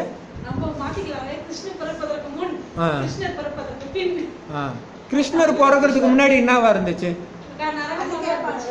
கிருஷ்ணர் பிறக்கிறதுக்கு அப்புறம் சொர்க்கமா இருந்துச்சு. ஆனா கிருஷ்ணர் பிறக்கிறதுக்கு முன்னாடி எதுவுமே கிடையாது. கல்பம் முடியுது இல்ல? நம்ம அப்படி இல்ல புரிய வைக்கிறோம். இப்ப கிருஷ்ணர் ஆதி நாராயணன், ஆதி பிதா, ஆதி தகப்பன்றாங்க இல்லையா? சோ முதல் அவருக்கு முன்னாடி எதுவும் கிடையாது. அவர் அப்படியே சுகம். அப்ப இயேசு எதை தெரியப்படுத்துறாருன்னா துக்கம் உங்களுக்கு ஸ்டார்ட் ஆயிடுச்சுன்னு தெரியப்படுத்துறாரு இல்லையா? சுகம் முடிஞ்சிருச்சுன்னு தெரியப்படுத்துறாரு. அதுக்குதான் அவர் எப்படி காட்டுறாங்க? இதே கதி தான் உங்களுக்கும் அப்படின்னு சொல்ற மாதிரி. அதுக்கப்புறம் வரவங்களுக்கும் சர்ச்சில் குஷியாவா பாடிட்டு இருப்பாங்க. நாராயணன் கோயில குஷியா பஜனை பாடுவாங்க. சர்ச்சில் ஐயோ கர்த்தாவே என்னை மன்னியும் மன்னியும் மன்னியும்னாங்க. ஐயோன்ட்டு விட்டு ஓடி வந்துடும். ஏன்னா தேவதைகள் குஷி தான் பிடிக்கும் தேவதைகளுக்கு இல்லையா? அப்ப பாபா சொல்றாரு, இந்த நாடகத்துடைய ஞானத்தை ஒரு பாபாவை தவிர வேற யாரும் புரிய வைக்க முடியாது. நாம புரிய வச்சா கூட ஃபுல்லா புரியாது. கண்டிப்பா நம்ம அழகா அதுல அடிச்சுதான் வச்சிருக்கிறோம், இருந்தாலும் புரியாது.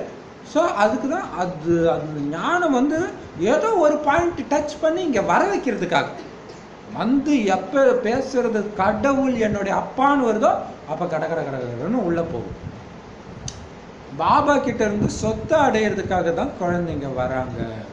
மிகுதியான சுகம் சத்தியுகத்துல தான் இருக்குது. அதுக்கு பிறகுதான் இந்த ராவண ராஜ்யம் உருவாகுது. அதுல மிகுதியான துக்கம் தான் இருக்குது. இப்ப பாபா நமக்கு உண்மையிலும் உண்மையான சத்திய நாராயணன் கதையை சொல்லி அமரலோகத்துக்கு போறதுக்கு தகுதி உடையவராக மாத்துறார் அப்படின்னு நீங்க இப்ப புரிஞ்சுக்கிறீங்க இல்லையா? சொல்றது சத்யநாராயணன் கதை. இந்த கதை கேட்டு முடிஞ்ச உடனே என்ன ஆயிடும்? சத்திய நாராயணனாவே ஆயிடுவீங்க நீங்க. இப்ப நீங்க ஏன்னா உண்மையிலே இறைவன் சுகத்தை கொடுப்பாருன்னா துக்கமும் சுகமும் கலந்து அவர் கொடுக்க மாட்டார். அப்ப பக்தியில போய் கும்பிடுறாங்க, துக்கம் ஃபுல்லா போயிடுச்சா? கூப்பிட மாட்டோம் மாத்தாச்சு. பக்தியில போய் வேண்டாங்க, ஆனா துக்கம் ஃபுல்லா போயிடுதா? கொஞ்சம் சுகம் கிடைக்கும், மறுபடியும் துக்கம் வரும். ஆனா கடவுள் அப்படி கொடுக்க மாட்டாரு. கடவுள் கொடுத்தாருன்னா வெறும் சுகமா தான் இருக்கும். அதை தான் பாபா சொல்றாரு, அது சொர்க்கத்துலதான் இருக்கும். ஆனா இந்த அல்ப கால சுகத்துக்கு பின்னாடி எல்லாம் போகாத குழந்தை, இங்க எதையும் வேணும்னு கேட்காத, இங்க எல்லாத்தையும் சுவாகா பண்ணு. அப்போ நீ அதிந்திரிய சுகத்துல மேர்ந்துட்டு இருப்ப. அப்ப நான் உனக்கு கொடுக்குறேன் எல்லாத்தையும். இப்பயே அதிந்திரிய சுகத்தை அனுபவம் பண்ணு, நான் அப்ப அங்க உனக்கு எல்லாத்தையும் கொடுக்குறேன். இங்க வெறும் துக்கம் தான் இருக்குது அப்படின்னு கதையை சொல்றாரு.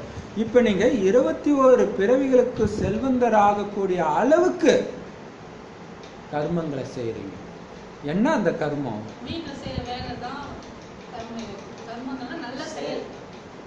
இல்ல மத்தாஜி, இப்ப போன ஜென்மத்துல நீங்க பெரிய ரவுடியா இருந்து ஒருத்தன் கை காலெல்லாம் வெட்டிட்டு இருந்தீங்கன்னா இப்ப என்னவா இருப்பீங்க?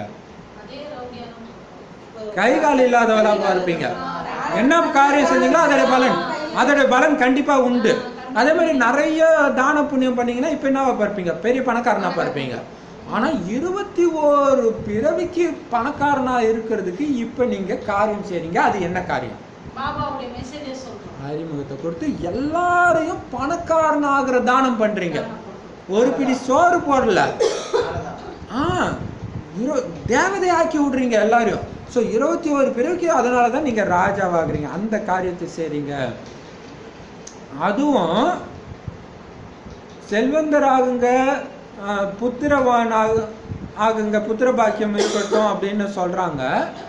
அங்க உங்களுக்கு கண்டிப்பா ஒரு ஆண் குழந்தையும் ஒரு பெண் குழந்தையும் இருக்கும், டவுட்டே கிடையாது. பொண்ணும் இருக்கும் ஆணும் இருக்கும், 2 குழந்தை தான் இருக்கும். அது மட்டும் இல்லாம நீண்ட ஆயுளும் இருக்கும், 150 வருடங்கள் இருக்கும். இந்த ஆசீர்வாதத்தை உங்களுக்கு யார் தெரியுமா இப்ப கொடுக்கறது? டைரக்டா கடவுளே கொடுக்குறாரு. மனிதர் கொடுக்கறதெல்லாம் மந்திரத்துல கல்யாணம் பண்ணும்பொழுதே இதுதான் சொல்றாங்க இல்ல, நீண்ட ஆயுளோட வாழுங்க, 16 பெற்று இருங்க. ஆனா யாரும் அப்படி இருக்கிறது இல்ல. அப்பவே செத்தவங்களாம் இருக்கிறாங்க. அப்ப பாபா சொல்றாரு, இருந்தாலும் அகால மரணம் ஒருபொழுதும் அங்க இருக்கிறது கிடையாது. ஏன்னா இங்க யார்கிட்ட வார்த்தை வாங்கிட்டு சொர்க்கத்துல என்ட்ரி கொடுக்குறோம்? பாபா கிட்ட. இதத்தான் பாபா இப்ப புரிய வைக்கிறார். நீங்க அரை கல்பமா என்னதான் கூப்பிட்டு வந்தீங்க. சன்னியாசிகள் இப்படி சொல்லுவாங்களா? அவங்களுக்கு என்ன தெரியும் இத பத்தி? துக்கம் அனுபவிக்கிறவங்களுக்கு தான்ப்பா தெரியும். சன்னியாசிகள் துக்கத்தை அனுபவிக்கல. டக்குனு சின்ன துக்கம் பட்டாலும் கோச்சிக்கிட்டு ஓடி போயிடாரு, குடும்பத்தை விட்டு காட்டுக்கு போயிடாரு. ஏன்னா அவருடைய சமஸ்காரம் அதை தான் கேட்கும். அப்ப உங்களுக்கு தான் இது தெரியும், ஏன்னா நீங்க தான் இந்த சுகத்தை அனுபவிச்சு இருக்கிறீங்க. அதனாலதான் இதை கேட்கும்போது இது உண்மைன்னு உங்களுக்கு தான் டச் ஆகும், மற்றவங்களுக்கு டச் ஆகாது. பாபா எவ்வளவு அன்பா புரிய வைக்கிறாரு. குழந்தைகளே, இந்த ஒரு பிறவி ஒருவேளை நீங்க தூய்மை ஆயிட்டீங்க, 21 பிறவிகள் தூய்மையான உலகத்துக்கு அதிபதி ஆகிடுவீங்க. தூய்மையில தான சுகம் இருக்குது. நீங்க தூய்மையான தெய்வீக தர்மத்தினராக இருந்தீங்க, இப்ப அசுத்தமானவராகி துக்கத்துல வந்திருக்கிறீங்க. சொர்க்கத்துல நிர்விகாரியா இருந்தீங்க. இப்ப பாத்தீங்கன்னா ஒரு ஊர்ல ஒதுக்குப்புறமா இந்த அடியால் வேலையெல்லாம் பண்ற ஒரு ஏரியா இருக்குதுன்னா, அந்த ஏரியால தான் எல்லா விகாரமும் தலைவிரிச்சு ஆடும், எந்த விதமான ஒழுக்கமும் இருக்காது. அப்ப விகாரம் அதிகமாக அதிகமாக துக்கம் அதிகமாகும் இல்லையா? அப்ப தூய்மையானாதான சுகம் இருக்கும். அப்ப அசுத்தமானவராகி துக்கத்துல வந்திருக்கிறீங்க, சொர்க்கத்துல நிர்விகாரியா இருந்தீங்க. அந்த உலகத்துக்கு நீங்க போனா இப்ப என்ன பண்ணணும்? தூய்மையா இருங்க. இப்ப விகாரி ஆனதுனாலதான் நரகத்துல துக்கம் அடைஞ்சிருக்கிறீங்க. தந்தை உங்களை முயற்சி செய்ய வைப்பாரு தானே, அதுதான் ஞானத்தின் மூலமா அவர் செய்ய வைப்பார். ஆனா செய்ய வேண்டியது யாரு? நாம தான்.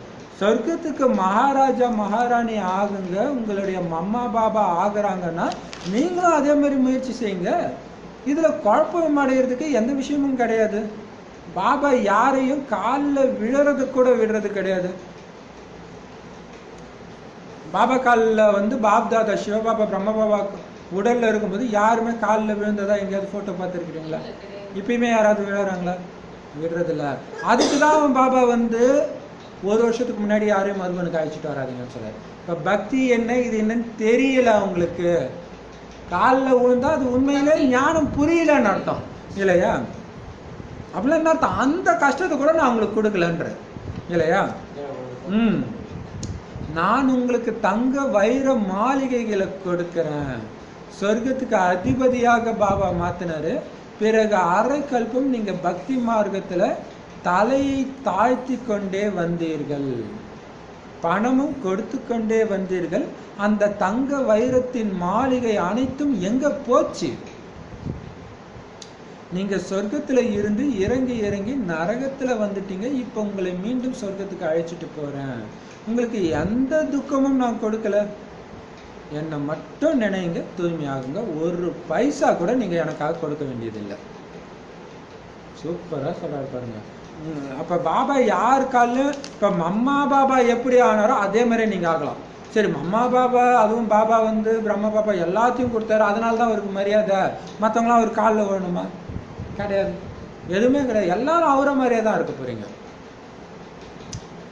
அப்படியே குனிஞ்ச தலை நிமிந்த தலை குனியாம ஆட்சி செய்யுங்க. 2500 வருஷம் கொடுத்துக்கிட்டே இருப்பீங்க. அங்கேயும் கொடுத்து அங்க யாரும் கொடுக்க வேண்டிய நிலைமை இருக்காது. சொர்க்கத்துல பக்தி மார்க்கத்துல கொடுத்துட்டு இருப்பீங்க. ஏன்னா ராஜாவா இருப்பீங்க, வாரி வாரி கொடுத்துக்கிட்டே இருப்பீங்க. இப்ப எங்க போச்சு அதெல்லாம்? நரகத்துல விகாரத்துல விழுந்ததுனால எல்லாத்தையும் இழந்துட்டீங்க. ஆனா மீண்டும் அதே பாக்கியத்தை ராஜ பாக்கியத்தை அடையிறதுக்கு நான் உங்களுக்கு எந்த கஷ்டமும் கொடுக்கல. என்ன நினைவு செய்யுங்க, தூய்மையாங்க, ஒரு பைசா செலவு பண்ண தேவை. மற்றபடி நீங்கள் உங்களுக்கு என்ன சாப்பிடணும்னு நினைக்கணும் சாப்பிடுங்க, குடிங்க. இந்த ஞானத்தை படித்து புத்துணர்வு அடைஞ்சிட்டு போங்க.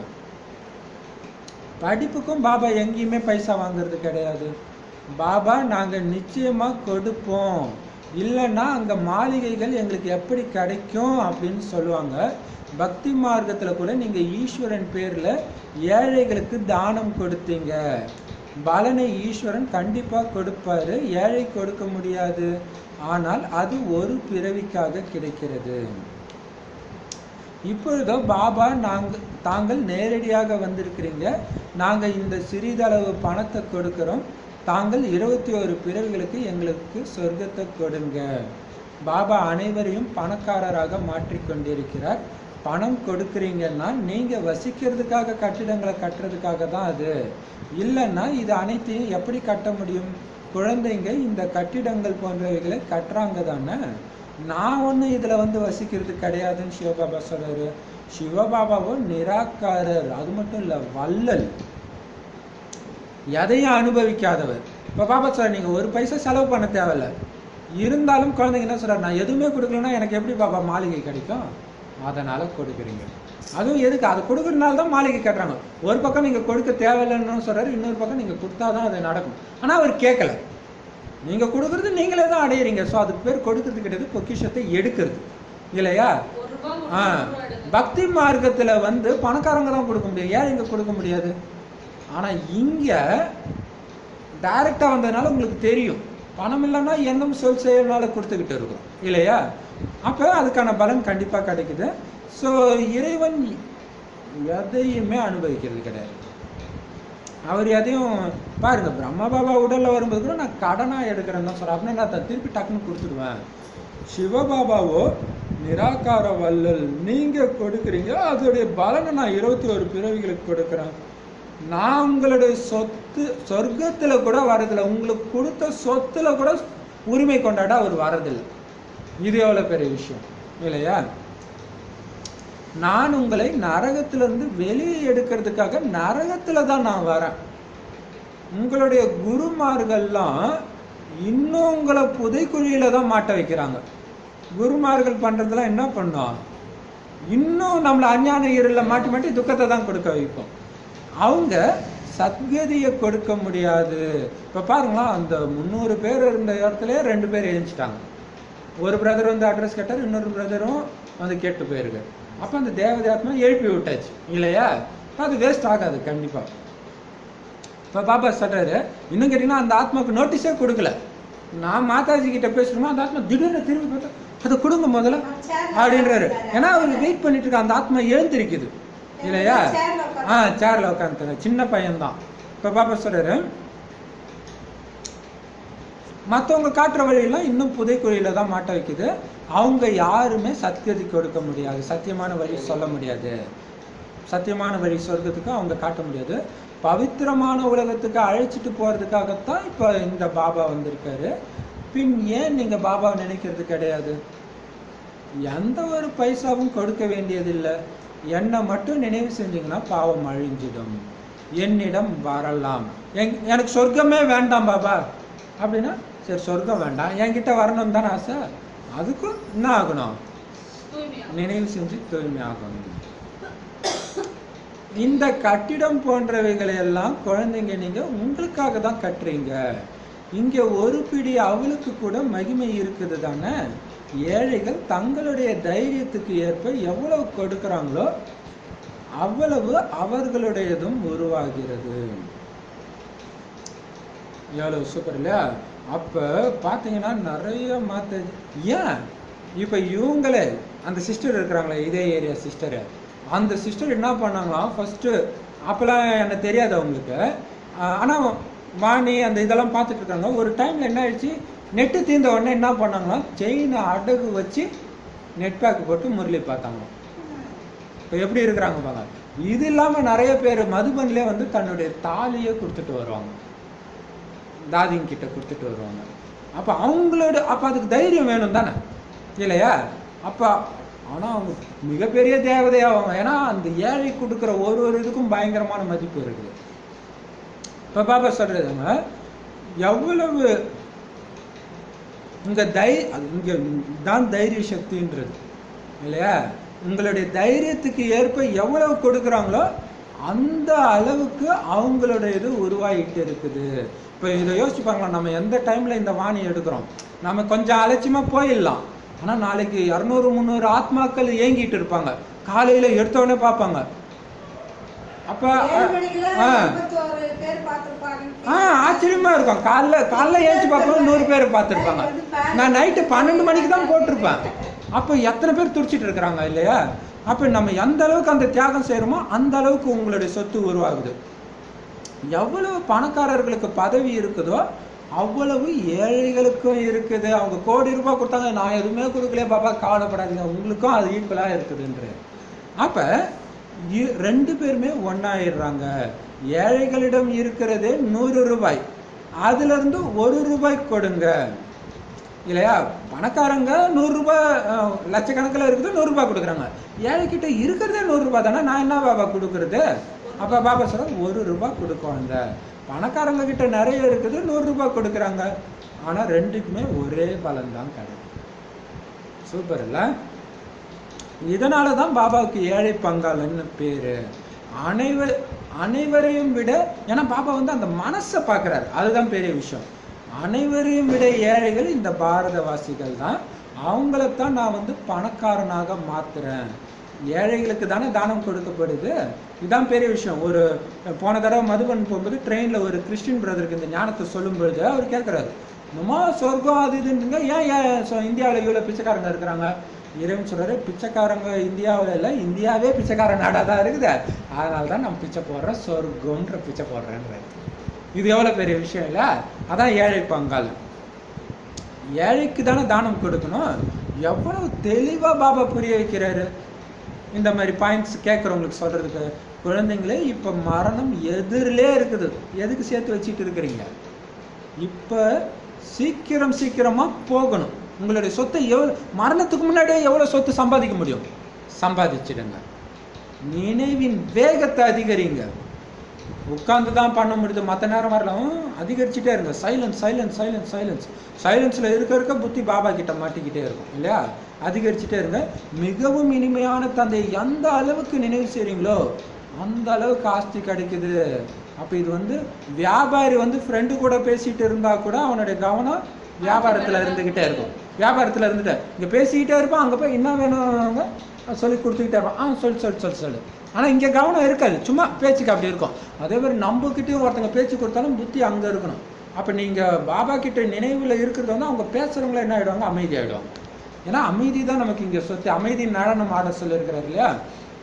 அப்ப நம்ம இது என்ன பண்ணா, சேவைக்கு போறதுக்கு முன்னாடி அந்த இடத்துல 1/2 மணி நேரம் முன்னாடியே யோகா அதிர்வுகளை நம்ம கொடுத்துக்கிட்டே இருக்கணும். ஒருவேளை நீங்க லேட்டா தான் வரீங்க, சேவைக்கு தான் வரீங்கன்னா கூட எங்க இருக்கிறீங்களோ அங்க இருந்து சக்தி கொடுத்துக்கிறீங்க. அம்மா கூட அதே மாதிரி லேட்டா ஆச்சான் ஒரு டைம் வர்றதுக்கு, ஆனா சக்தியை கொடுத்துக்கிட்டே இருந்தாங்களாம். அங்க வந்தேன்னா அவங்க பேச ஆரம்பிச்சிட்டாங்க, டக்குன்னு இதாகுது. ஸோ அதே மாதிரி இன்னொன்று என்னன்னா, நீங்க அந்த இடத்த விட்டு வந்தும் 1 மணி நேரத்துக்கு அந்த இடத்துக்கு சக்தி கொடுத்துக்கிட்டே இருக்கணும். அந்த இடத்துல இருந்தவங்களுக்கு சக்தி கொடுத்துட்டே இருக்கணும். அப்ப என்ன ஆகுனா, அவங்களுக்கு அந்த அமைதியில இருந்து அவங்களால வெளியே வர முடியாத அளவுக்கு ஆயிடணும். பார்த்தது 1 நொடி இவ்வளவு நேரம் ஆச்சு. அப்ப அதுதான் அந்த அமைதி சக்தி தான் இருக்குது. நிரந்தரமாவே நம்ம அந்த அமைதியில இருந்துகிட்டே இருக்கணும். இப்ப பாபா சொல்றாரு, அப்ப நோட்டீஸ் கொடுக்கும்போது ஃபுல்லா அமைதி வைப்ரேஷன். அவங்க எங்கேயோ போறவங்க நீங்க இப்படி நோட்டீஸ் நீட்டினாலே உங்களை கூப்பிட்டா மாதிரி அவங்களுக்கே உள்ளுணர்வுல திரும்பி பார்க்கணும். எண்ணத்தினால பேசணும், வார்த்தையில பேசணும். அதுதான். அப்ப பாபா ஸோ அந்த யோகா வைப்ரேஷன் எந்த அளவுக்கு நினைச்சிருங்களோ அந்த அளவு ஆஸ்தி கிடைக்குது.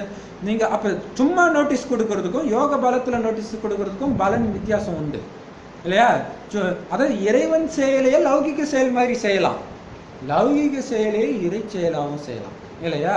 அப்ப இறை செயலாக செய்யணும் இல்லையா? இப்ப பாபா சொல்றாரு, நீங்க மிகவும் பணக்காரரா ஆகுறீங்க, நீங்க தலை வணங்குங்க, பெரிய திருவிழாக்களுக்கும் செல்லுங்க அப்படின்னு பாபா உங்களுக்கு சொல்லல. இல்லை, வீட்டில் அமர்ந்திருந்தாலும் அப்பா மற்றும் ஆஸ்தியை நினைங்க, அவ்வளவுதான். பாபா பிந்துவா இருக்கிறாரு இல்லையா? கோயில் கோயில அமாவாசைனா இந்த கோயிலுக்கு போ, பௌர்ணமினா இந்த கோயிலுக்கு, அதாவது பக்திக்கு போங்கன்னு சொல்லல, கோயில் குளமா போய் சுத்துன்னு சொல்லல, என்ன தலை வணங்குன்னு கூட சொல்லல. ஆனா வீட்டிலேயே உட்கார்ந்துட்டு இருக்கிறோம், படுத்த படுக்கையா இருக்கிறீங்களா, பரவாயில்ல, அப்பாவையும் ஆஸ்தியும் நினைவு செஞ்சுட்டே இருங்க, அவ்வளவுதான். பாபா புள்ளியா இருக்கிறாரு, அவரை தான் பரமபிதா பரமாத்மான்னு அவருக்கு தான் பேரு. அனைத்திலும் உயர்ந்ததிலும் உயர்ந்த ஆத்மானால அவரை சுப்ரீம் சோல்னு சொல்றோம். நானும் உங்களை மாதிரி பிந்தியா தான் இருக்கிறேன். பக்தி மார்க்கத்துக்காக எனது ரூபத்தை பெருசாக்கிட்டாங்க, சிவலிங்கமா இல்லையா? சிவலிங்கம்னா என்ன அர்த்தம்? சிவன் ஒளி, லிங்கம்னா ரூபம், அதோடைய நினைவுன்னு அர்த்தம். இப்போ ஒளியின் நினைவு தான் அது. இல்லைன்னா பிந்துவை எப்படி பூஜை செய்ய முடியும், நட்சத்திரத்துக்கு எப்படி பூஜை பண்ண முடியும்? அதனால லிங்கம் வச்சுட்டாங்க பூஜைக்காக. அவரை சிவபாபான்னு சொல்றாங்க. யார் சொன்னது யார் சொன்னது சிவபாபான்னு? ஆத்மா. சிவபாபா நமக்கு சொத்தை கொடுத்து கொண்டே இருக்கிறாருன்னு நீங்க சொல்றீங்க, அதிசயமாக இருக்குது இல்லையா? 84 சக்கரம் அவங்க என்ன அபிஷேகம் பண்ணிட்டு நாம நம்ம மகிமை பாடிட்டு இருக்காங்க. ஆனா நீங்க என்ன சொல்றீங்க? மகிமை பாடுறீங்க, இங்க அவரு உங்களுக்கு சொத்தே கொடுத்துட்டு இருக்கிறாரு அப்படின்னு சொல்லுங்க. எவ்வளவு அதிசயமா இருக்குது! 84 பிறவின் சக்கரம் சுத்திக்கிட்டே இருக்குது, யாருக்காகவும் நிக்காது. பல முறை நீங்க சொத்தை அடைஞ்சிட்டீங்க, மேலும் அடைஞ்சிக்கிட்டே இருப்பீங்க. ஸோ இப்போ நீங்க பண்ற முயற்சி இப்போ மட்டும் கிடையாது, ஒவ்வொரு கல்பத்திலும் பண்ண போறீங்க. ஸோ பவர்ஃபுல்லா இருக்கணும் இல்ல? கடைசியில் ஆகான்ற வார்த்தை தான் வரணும். ஐயோ டைம் போயிடுச்சே இருக்கக்கூடாது. மேலும் அடைந்து கொண்டே இருப்பீர்கள் என்று எவ்வளவு நன்றாக பாபா புரிய வைக்கிறார். நல்லது. இனிமையிலும் இனிமையான காணாமல் போய் கண்டெடுக்கப்பட்ட செல்லமான குழந்தைகளுக்கு தாயும் தந்தையும் ஆகிய பாப்தாதாவின் அன்பு நினைவுகள் மற்றும் காலை வணக்கம். ஆன்மீக குழந்தைகளுக்கு ஆன்மீக தந்தையின் நமஸ்தே. ஆன்மீக தாய் தந்தைக்கு ஆன்மீக குழந்தைகளின் அன்பு நினைவுகள் மற்றும் நமஸ்தே. தாரணைக்கான முக்கிய சாரம்: மரணம் உங்க எதிரிலேயே நின்றுட்டு இருக்கு, அதனால இப்பவே எவ்வளவு முடியுமோ அந்த அளவுக்கு நினைவின் வேகத்தை அதிகரிங்க. இன்னைக்கு 8 மணி நேரம் தான், நாளைக்கு 10, நாளைக்கு 12, அதிகப்படுத்திக்கிட்டே இருக்கணும். சத்யுக உலகத்துல உயர்ந்த பதவியை அடையிறதுக்காக ஃபுல் முயற்சி செய்யணும். உங்களுக்கும் மற்றவங்களுக்கும் நன்மை செஞ்சு ஆசீர்வாதத்தை அடையணும். தூய்மையான உலகத்துக்கு போறதுக்காக கண்டிப்பா நீங்க தூய்மையாக மாறியே தீரணும். அப்ப மற்றவங்களுக்கு நன்மை செஞ்சு ஆசீர்வாதத்தை சேர்த்துக்கிட்டே இருக்கணும், அதுவும் ரொம்ப ரொம்ப முக்கியமானது இல்லையா? தூய்மையாகவும் மாறணும். வரதானம்: சதா மனனம் மூலமாக லயித்த நிலையின் கடலில் மூழ்கிய அனுபவம் செய்யக்கூடிய அனுபவி மூர்த்தி ஆகுங்கள். விளக்கம்: அனுபவங்களை அதிகரிப்பதற்கு ஆதாரமே மனன சக்தி தான். மனனம் செய்யக்கூடியவர்கள் தானாகவே மூழ்கி இருப்பாங்க. மூழ்கிய நிலையில் யோகா செய்ய வேண்டியதில்லை. ஆனால் நிரந்தரமாக இணைப்பு இருக்கிறது, உழைக்க வேண்டியதில்லை. மூழ்குதல் என்றால் அன்பின் கடலில் கலந்திருத்தலாகும்.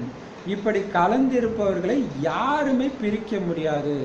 எனவே உழைப்பிலிருந்து விடுபடுங்கள். கடலின் குழந்தை என்றால் அனுபவங்களின் குளத்தில் குளிக்காதீங்க, ஆனால் கடலில் கலந்து விடுங்கள். அப்பதான் அனுபவி மூர்த்தின்னு உங்களை சொல்ல முடியும். சூப்பரா சொல்றாரு.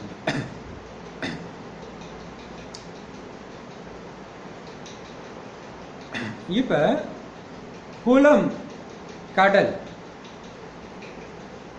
அனுபவங்களின் குளம்னா, நேத்து நான் யோகா பண்ண பாருங்க மாதாஜி, அப்படியே மெய் மறந்து போயிட்டேன் அப்படின்னு சொன்னா அது குளத்துல குளிக்கிறது அப்ப மட்டும். ஆனா கடல்ல மூழ்கி இருக்கிறதுனா நிரந்தரமா பாபாவுடைய நினைவுல இருக்குது. இப்ப நிரந்தரமா பாபாவுடைய நினைவுல இருக்கிறதுக்கு நீங்க எப்படி யோகா பண்ணணும்னா, அதைத்தான் நாம இப்ப ஜுவாலாமுகி பிராக்டிஸா தினம் தினம் பண்ணிட்டு இருக்கோம். ஞான பாயிண்ட் திரும்ப திரும்ப திரும்ப திரும்ப திரும்ப திரும்ப ரிப்பீட் பண்ணிட்டு யோகா பண்ணணும்.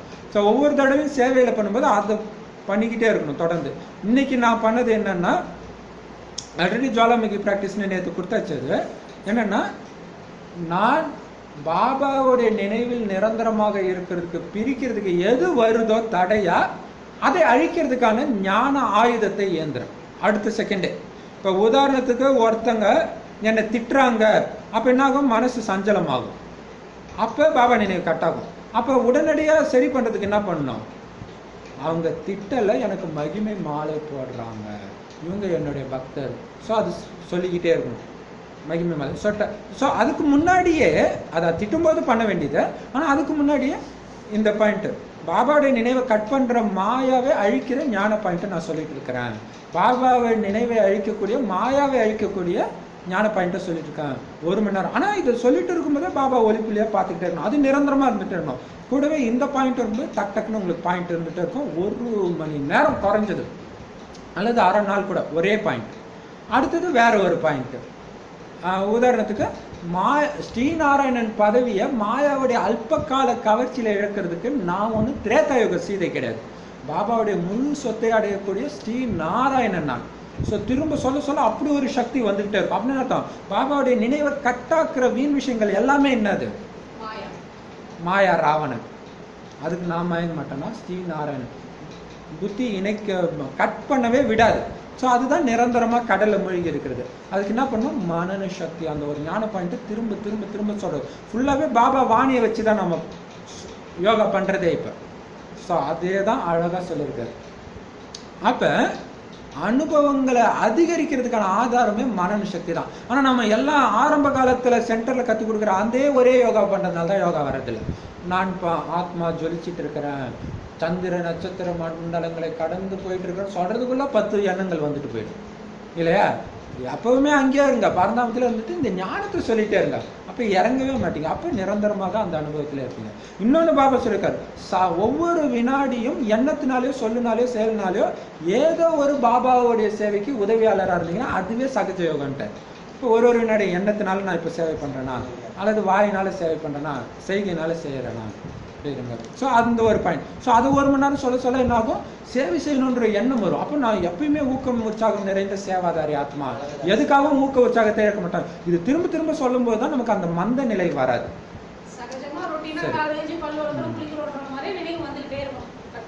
அது எப்படி வரும்? நீங்க குளிக்கும் போதும் பல் விளக்கும் போதுமே கூட சொல்லிக்கிட்டே, நீங்க எழுந்தோடனே இந்த பாயிண்ட்டை சொல்ல ஆரம்பிச்சுக்கிட்டே இருக்கணும்.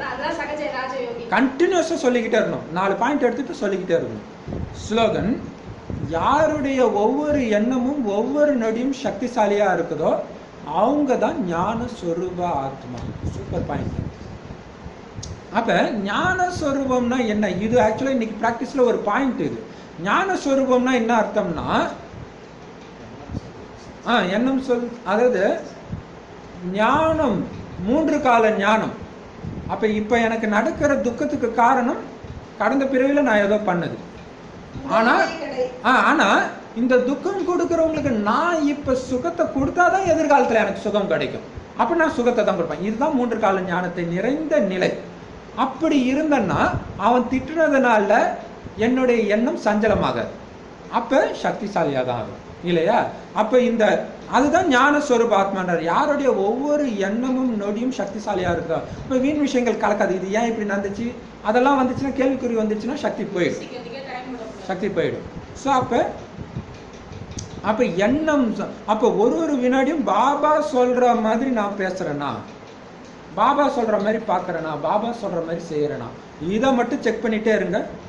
அதுதான் ஞான ஸ்வரூப ஆத்மா. இப்ப பாத்தீங்கன்னா நிறைய பேர் பாத்தீங்கன்னா நிறைய சேவை செய்யணும்னு நினைப்பாங்க, ஆனா எனக்கு பெர்மிஷன் கிடைக்கலையே அப்படின்னு இருப்பாங்க. அப்படின்னாலே என்ன அர்த்தம்? ஸ்ரீமத்தை மீறுறாங்கன்னு அர்த்தம். இப்ப பாபா சொல்றாரு, நீங்க ஸ்ரீமத்தை மீறீங்களா இல்லையான்னு கண்டுபிடிக்கிறதுக்கு ஒரு விஷயம் என்னன்னா, உங்களுடைய குஷி அளவு குறைஞ்சாலே நீங்க ஸ்ரீமத்தை மீறீங்கன்றது. இப்ப குஷி எதுல கிடைக்குது? சேவையில தானே கிடைக்குது. அப்ப சேவை தான் ஸ்ரீமத்தே இல்லையா? அதான் பாபா சொல்றாரு.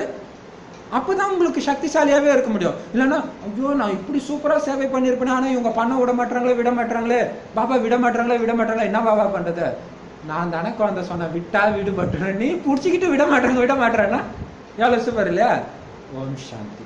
சரி, பாபா என்னென்ன சொன்னாரு இன்னைக்கு சொல்லுங்க. கொடுக்க தேவையில்லை, கொடுக்காதீங்க சொல்ல, கொடுக்க தேவையில்லை. கொடுத்தீங்கன்னா அது உங்களுக்கு தான். ஆமா, அவள் கொடுத்தாலும் தங்க மாளிகைகள் வருது. சொல்லுங்க. ஏழை பங்காளன் ஏழை பங்காளன் நான் கொடுக்குற ஒவ்வொரு பைசாவும் ஏழைகள் கொடுக்குற 1 பைசா 100 ரூபாய்க்கு சமம். பணக்காரங்க கொடுக்கணும் 100 ரூபாய்க்கு சமம். 100 ரூபா கொடுக்குறதுனா அது இது ஏழை கொடுக்குறது ரெண்டும் சமமா தான் இருக்கும். பெரிய விஷயம் இல்லையா? பதவி தான் அவங்களுக்கு. Super point. அப்புறம் என்ன சொல்லுங்க? உயர்ந்த நிலையை அடையிறதுக்காக சகஜ ராஜயோகியை எப்பயுமே நினைவு நிரந்தர நினைவு இருக்கணும். நிரந்தர நினைவு இருக்கிறதுக்கு என்ன பண்ணணும்? மனன சக்தி. பாபா எதுக்கு வேலை இல்லாமல் ஞானத்தை சொல்றாரு? அந்த ஞானத்தை கடற்கடன்னு 20 நிமிஷத்துல படிச்சுட்டு தூக்கி கிடைச்சிட்டு மீண்டும் நான் ஒளிப்புள்ளியா இருக்கிறேன், பாபா எனக்கு கதிரை கொடுக்குறாரு, அதையே சொல்லிக்கிட்டு இருந்துட்டு வரலன்னா அப்புறம் எதுக்கு தான் இதை சொல்றாரு?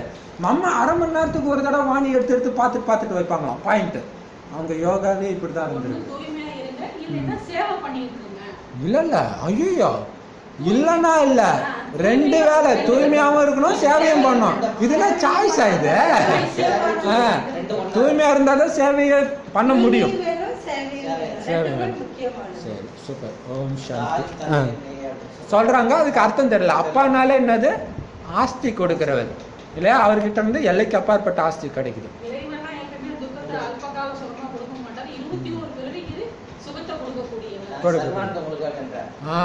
வேலைக்காரன். அப்ப நாம என்ன சொல்றோம்? பாபா நீங்களே வேலைக்காரனா, நான் உங்க குழந்தை, நானும் அதே காரியத்துல வேலைக்காரனா இருக்கிறேன். அப்ப ஒட்டுமொத்த உலகத்துக்கும் நானும் வேலைக்காரன் தான். வேலைக்காரனா எஜமான் திட்டினா வேலைக்காரன் கோபம் வரக்கூடாது. அப்ப அஞ்ஞானிகள் நமக்கு எஜமானன் தான். நம்ம இதே கேட்டுக்க வேண்டியதான். சகஜ பதவி அடைஞ்சிட்டு இருக்குங்க. நினைவு மட்டும் பண்ணிக்கிட்டே இருங்க. அப்பா ஒண்ணுமே முடியல, அப்பா ஆஸ்தியா நினைவு செஞ்சுட்டே இருங்க. ஃபாலோ பண்றேன் செஞ்சா நீங்களும் அதே மாதிரி அடைய முடியும்.